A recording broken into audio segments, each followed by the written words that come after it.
Hey guys and gals, Pat over here at Fellsmere Fishing Headquarters. Got the big superstars with me, the two best guides on the lake from FL Big Bass Adventures.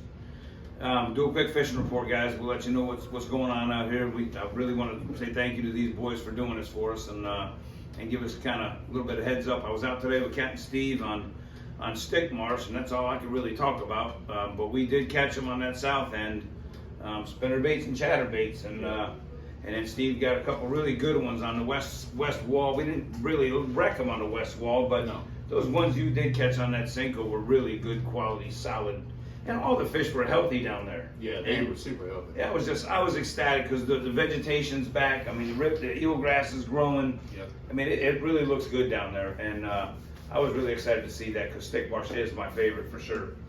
The wind picked up a little bit, came out of the north. We were down the south end. We're even the north wind. We had a nice ride back, but the old legend handled it. But anyway, guys, Captain Steve, what else been going on? Well, to be honest with you, I was getting kind of worried there for a little bit because I was way down because Pat was putting a beating on me there for a while. he was putting a beating on me with the old spinnerbait deals. And They were eating that spinnerbait. Yeah, they were eating that spinnerbait. I mean, right out of the gate, they were eating that spinnerbait. And I was like, I'm gonna try on spinnerbait. Yeah. I might be slow. You can call me a lot of things, but dumb is not one of them when it comes to watching somebody catch fish and seeing what they catch them on and then tying the same thing on. It takes a few seconds for that. But we've seen a couple guys back up on the inside, and you chose to, I forgot how you broke it down, but you made the right decision, and we stayed on the outside edges of the reeds. I think it was a little bit deeper. Yes. Yeah. Water was a little bit cleaner. You got it. And so we were definitely catching more fish than the other guys. We were watching. We did see them catch a couple, not very big. Right. The ones we were catching were good quality fish. But you were right, dude. We stayed on the outside edge, and that's where the better fish were, for sure. That's exactly right. Yeah, next to that deeper water, you know. Yeah. We fished some of the shallower stuff, couldn't get bit, and I think since this water's cooled back off again, it kind of slid back out towards that deeper water. Okay. So they're getting on the eelgrass and the reeds out there a little bit further out. So, but it was fantastic, man. You know, I always love fishing with Pat. Yeah, I did.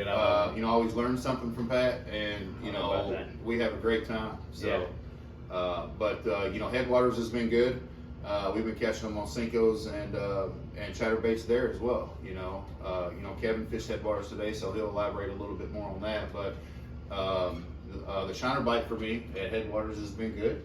The numbers are down a little bit, but there's still some quality fish being caught. So, you know, and so if you guys come down, you know, right now having a little trouble with bait, but at the same time, you know, you have to understand that you can throw some artificial out there and catch some fish. It's all about the area that you're in. You know, you can fish an area on Monday and not do squat. Pull in there on Tuesday and wreck them. That's what's pretty unique about that lake, and it'll drive you crazy at the same time. Yeah, absolutely. Yeah, you feel like you're fishing the same water. Yes. Day after day, but you need to keep checking stuff for sure. You got it. Yeah. You got it. Yeah, if you're not, I mean, and I tell everybody when they come in, you know, guys, I mean, if you're not getting bit, you know, I never give up quickly because the bite isn't like, they don't feed like 24/7. And so, you know, but I like to go find a new area, and if the water looks decent, and I don't mean it has to be gin clear because it definitely does not, we proved that today. Yeah, water was that pretty stays nasty. water as long as there's some decent visibility. You find some decent vegetation, and I always pull into an area and I'll sit there for a minute and just observe. I mean, if I see something move on the surface, I'm good. Something's there. There's bait. There's something moving. Fish are here, and just fishing. I mean, and if no good, like you said, Steve, just move on. That's it. Yeah, I mean, so I've been fishing Headwaters. I guess I did a day on Garcia, but Headwaters water temp, we're stable at about that 66, 67 degrees right now. Did come down from the low 70s. Wind's been trucking pretty good the last couple of days. I think it's supposed to die down the next few days to that 5 to 10, which is nice. Really been concentrating on North and Mid Lake, scatter grass, and really I've been looking for that reaction bite. If I don't have shiner trips or artificial, we're just looking for that reaction. Ripping traps out of the grass, chatterbaits out of the grass, chatterbaits, throwing gold shiner and Brett's bluegill. I'm using the Gambler Komodo tails is what I'm using, and then really once you start getting bit, slow down, drop the poles, spot lock, whatever it is, slow down, throw the 6-inch Gambler Ace, black and blue, JB blue.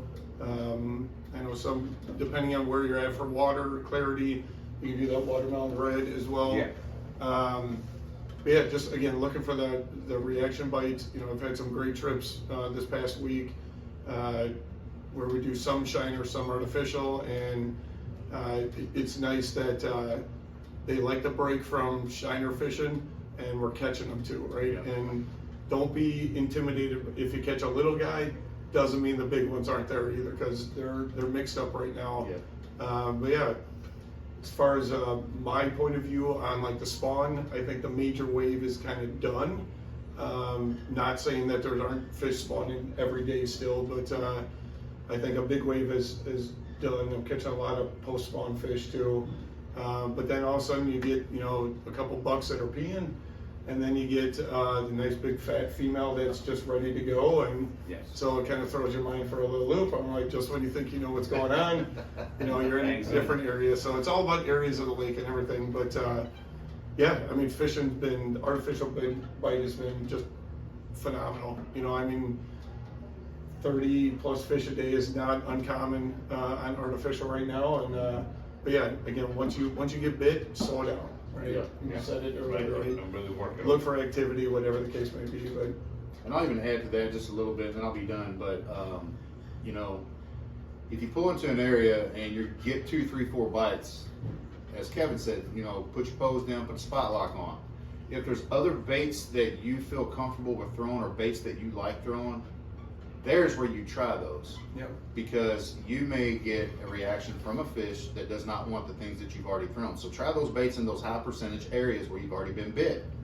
And, you know, just have that smorgasbord of rods on there ready to go. And if you want to throw some different baits in the mix, that's your areas you want to do that. It's one of the best lakes, and we've talked about this in the past. It's one of the best lakes for your confidence baits. You got it. Regardless of what it is, if you have confidence in it, this is a lake that they'll eat just about anything. But Right. yeah, I agree. Yeah. I agree. And what about the punching bait? 'Cause a lot of guys have been asking about that. I mean, We've done a little bit of flipping. We're usually flipping as we're throwing worms and stuff like that. So we've been throwing a lot of reed heads and isolated reeds. So if there's a clump that's blown in on it, and I know it's been there for a few days, I'll have somebody flip it. We're catching fish like that too. Just no big fish since like the 9.6 that we had 2 weeks ago. right. So I'm not gonna say that you can't flip into a mat and hit a double-digit fish, but the bigger fish have not been coming off of that lately. That's why I really haven't mentioned that. But you can still catch fish. So if you like to flip and you want to flip, you know, that burner crawl from Gambler's good. That punch bug, that rage punch bug is another good bait. You know, flip them jokers in there in those mats that are with those reeds, those isolated reeds and stuff like that. I would say towards, you know, the next month or so, I would say that punch and bite for the bigger fish will pick up once we get closer to that bluegill spawn and everything else as well. And once that starts happening, the swim jig bite's really going to pick up, and that's super exciting as well. Yeah. Beautiful. So, Beautiful, beautiful. Well, that's good stuff, man. We appreciate that, guys. And as far as the shop goes, guys, I mean, listen, I apologize so much for the lack of bait. The guys have really had a real tough winter. You know, this February's been really tough to get the shiners, and I know, you know, everybody wants them. You know, we've been getting some decent domestics, and we'll get some more in tomorrow. Roland seems to love the domestics for some weird reason. Now, you know, he's like we talked about. I mean, he has reduced the hook size, reduced the bobber size, and that's really increased his bite. Now, I will say the good news is, like lately here, they've been bringing more bait. I mean, I feel like we're at the tail end of this drought, if you will, and now it's really starting to get better gradually. So again, feel free to call, guys, and just check on where we're at with it before you go, you know, running an hour and a half, 2 hours west or whatever. So, you know, we'll always be honest with you. We'll tell you what we can do and what we can't do. So, Anyway, guys, we appreciate y'all watching. Tight lines. Call us if you need us.